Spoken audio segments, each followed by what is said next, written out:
தமிழ் மொழி புறக்கணிப்பு. அமைச்சரையே கேலி செய்த நாடாளுமன்ற உறுப்பினர்கள். நாடாளுமன்றில் வாய்மூல விடைக்கான கேள்வி நேரத்தில் கடற்றொழில் அமைச்சர் ராமலிங்கம் சந்திரசேகரன் உரையாற்றிய போது எதிர்த்தரப்பு உறுப்பினர்கள் கேலி செய்ததனூடாக தமிழ் மொழி கொச்சைப்படுத்தப்பட்டதாக குற்றம் சாட்டப்படுகிறது.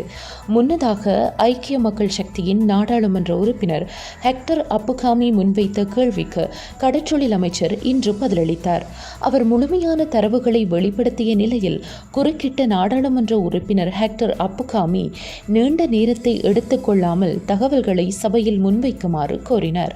அமைச்சரின் பதில் நீண்டதாக அமைந்துள்ளதால் இடையிட்டு கேள்வியை எழுப்ப முடியாதுள்ளதாகவும் அவர் தெரிவித்திருந்தார். இதன்போது எதிர்த்தரப்பு நாடாளுமன்ற உறுப்பினர் தரப்பிலிருந்து சிரிப்பொலி எழுந்தது.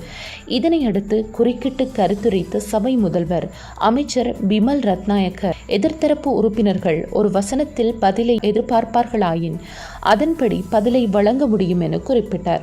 இந்த விடயத்தில் மொழி பிரச்சனையும் உள்ளது. தங்களின் உறுப்பினர் தமது தாய்மொழியில் முழுமையான பதிலை வழங்கிய நிலையில் எதிர்த்தரப்பு உறுப்பினர்கள் அதனை கேலி செய்ததாகவும் சபை முதல்வர் அமைச்சர் விமல் ரத்நாயக்க குற்றம் சாட்டினார். இதனையடுத்து கருத்துரைத்த கடற்றொழில் அமைச்சர் ராமலிங்கம் சந்திரசேகரன் தாம் தமிழில் உரையாற்றிய போது எதிர்க்கட்சி உறுப்பினர்கள் அதனை கொச்சைப்படுத்தும் வகையில் செயற்பட்டதாக குற்றம் சாட்டினார். எவ்வாறாயினும் இந்த குற்றச்சாட்டை நிராகரிப்பதாக தெரிவித்த நாடாளுமன்ற உறுப்பினர் ஹெக்டர் அப்புகாமி தாம் மொழி தொடர்பில் எந்தவித கருத்தையும் வெளியிடவில்லை என குறிப்பிட்டார். நன்றி.